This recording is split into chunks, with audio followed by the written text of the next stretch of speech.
Hi, I'm Wanjiku Kairu, and I'm with the Jazz Festival and the Chicago Institute of Chicago. And today we're talking to Ethan Philion. Ethan is playing at 4:15 at the J. Pritzker stage. Ethan, how are you doing today? I'm doing great, thanks. How are you? I'm doing very well. Really excited to see what you've got going on at the Jazz Festival. Thank you. Tell us about the work that you're performing today. What has been your inspiration for your performance? Yeah, so I'll be performing with my group Meditations on Mingus.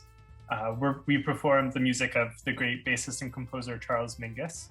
And we do all arrangements that I wrote for this 10-piece ensemble with some of my favorite musicians in Chicago. And the inspiration is obviously the work and legacy of Charles Mingus, not only as a composer and a bassist, but also as an activist and a thinker. So the works that are selected for this performance are pieces that speak to things that I think are relevant today. Mingus spoke often about the issues of racism in the country, issues of economic inequality, mental health. And so the pieces that we're performing are kind of a reminder that these issues have persisted throughout the course of American history and are a reminder that we can do better and should do better. I think his music kind of opens the door for reflection on the things that we do poorly as individuals and as society, but also it's very hopeful music. And I think that's what I hope we convey through to our performance. Awesome. That'll be really exciting to watch. There has been so much unrest happening, and it's always nice when artists reflect that in their work. It really brings things closer to home. So so you've performed across the country from California to New York City in so many different states in between. How have your travels contributed to your development as an artist? Yeah, I think anytime you can travel and hear new music, experience playing new music in different situations, intersect with new artists, that's always going to be inspirational. So the opportunity to perform this music and other music outside of Chicago is really vital. But also I think having this community in Chicago that's always constantly inspirational is ultimately, I think, what has been like the largest driving aspect of my kind of inspiration and thoughts lately. So considering all the different places that you have been, which place really hones in on like what you're interested in? What do you think has been something that you've been reflecting in your art? Yeah, I mean, I think Chicago is that space for me. Being able to hear just such a wealth of great music here, being able to play with a wide variety of musicians that come from kind of all different parts of the jazz tradition.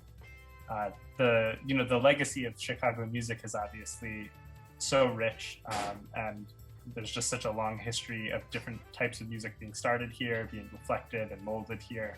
But I think that continues to be true today. And we're going to see that on the festival with tons of local artists, many of whom I've performed with and many of whom I look up to. So I'm really excited for that whole aspect of the weekend. Awesome. I speak on behalf of all of Chicago listeners. We are so honored to have you be in our Chicago roster. There's so many artists coming in from all over the country, and we're just so excited to have someone who's from, right around the way in our neighborhood. So you've accomplished so much in your career. In 2020, you were honored as one of the Year of Chicago's most featured artists, and you lead 3 ensembles here in Chicago. What has been your greatest achievement, do you think, so far?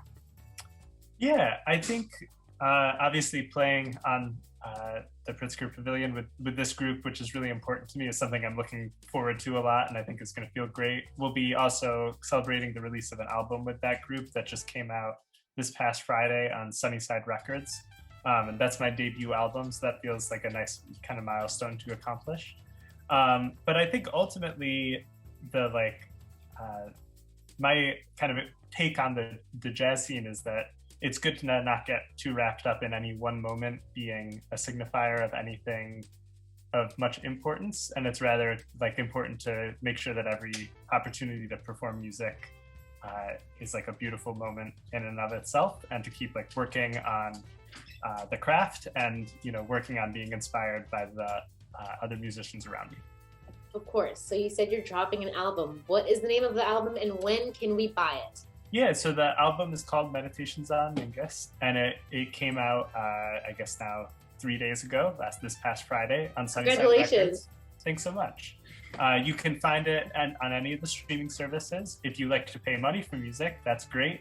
You can get it on Bandcamp, on my website, as well as on many other retailers, Amazon, Barnes and Noble, etc. And we'll also, of course, have CDs that you can buy at the Jazz Festival. So would love if any listeners want to pick up a copy there, we'll have them for sale. Awesome. And that's Meditations on Mingus. Mm-hmm. Okay, everyone be sure to get your albums now. So is there anyone you are excited to check out this weekend?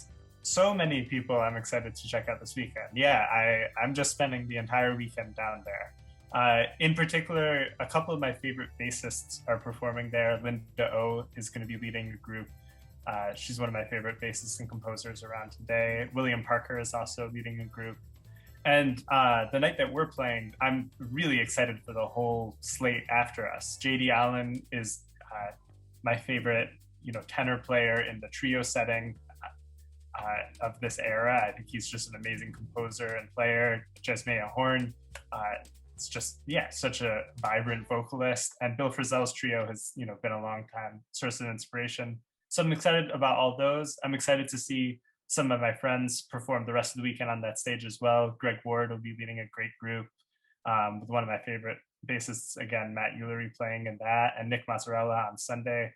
So and Mike Alamana the night before with one of my all-time favorite composers, Henry Threadgill, following him. So it's just going to be a great week of music. I'm really excited about it. Yeah, so you're pretty much excited about everybody performing. Essentially everything. Yeah, I'll be there for everything. Awesome. Well, I hope you get a chance to mix and mingle. We'll definitely link it up so that you can maybe collab with some of these people in the future and make some awesome music. Is there anything that you would like us to know? No, I just, if you're interested in hearing the music in a recorded setting, I would encourage anybody to get the album. We'll be playing mostly music from that with like some slight variations. But that's generally what you can expect to hear on this celebration of Charles Mingus's life and work on his centennial 2022. Awesome, that's great. Check out Ethan Philion Mingus Tribute playing Friday at 4:15 at the Jazz Pritzker stage. Thanks so much for chatting with us today. Thank you. Thanks for having me.